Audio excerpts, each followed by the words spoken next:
તો મિત્રો વાગી ગયા છે 9 ને આપણે આવી ગયા છે ચોટીલા મંદિર પાસે। તો આપણે હવે ગબ્બર પર જઈશું।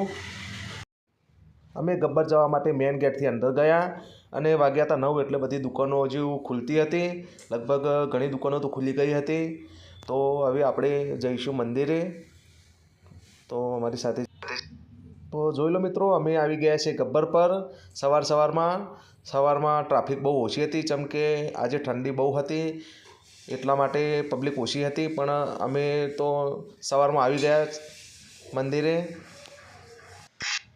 તો ફાઇનલી આપણે ચોટીલા ગબ્બર પર આવી ગયા છીએ ને ત્યાં કણ જોયું તો લિફ્ટનું કામ ચાલુ હતું ને અહીંયા તમને ટૂંક સમયમાં ઉડાન ખટોલાની સુવિધા પણ મળી જશે। તો ચાલો મારી સાથે સવારમાં આપણે ચામુંડામાના દર્શન કરી લઈએ।